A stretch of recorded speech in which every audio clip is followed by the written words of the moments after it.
Les violences intrafamiliales, c'est vraiment un fait de société épouvantable. Alors, les violences intrafamiliales, les violences conjugales, font partie, sont effectivement, nous occupent beaucoup. Je disais que ça représentait 7% de la délinquance que nous traitons, hein.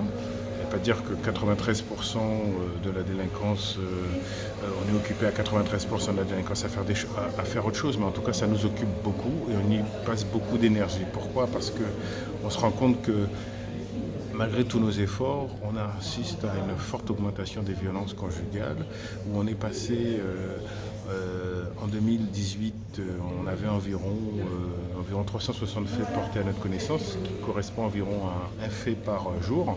On est passé à 628 faits en 2021, c'est-à-dire qu'on a une augmentation de 63%, c'est considérable.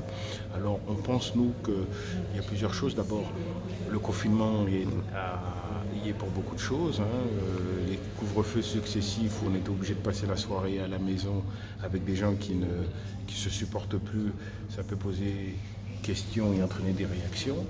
Il y a aussi la libération de la parole, parce que tout est fait depuis le Grenelle de 2019 pour que la parole soit un peu plus libérée. Et donc on a aujourd'hui, notamment dans nos commissariats, mis en place ce qu'on appelle un dispositif de confidentialité qui permet aux victimes de pouvoir franchir le seuil du commissariat.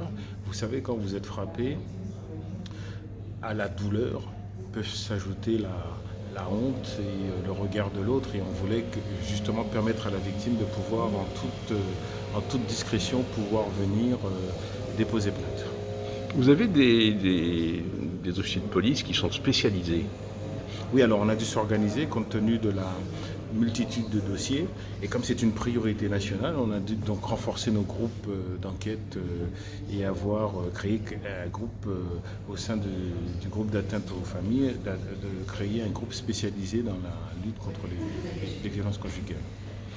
Pour pouvoir apporter une réaction, c'est une vraie stratégie que nous menons à la DTPN, pour pouvoir apporter une réaction rapide, parce que des fois, derrière ces simples plaintes, il y a des situations d'urgence qui peuvent devenir dramatiques. Et le but est de pouvoir, en lien avec le parquet, pouvoir traiter et apporter une réponse aux victimes. Ils interviennent en flagrant délit. Est-ce qu'il y a des voisins justement qui signalent des problèmes comme ça et ça éveille votre attention? Vous savez, il n'y a pas un week-end où, quand on fait le bilan du week-end, où on se rend compte à quel point le nombre d'appels de détresse au commissariat au 17, et d'ailleurs j'en profite pour inviter les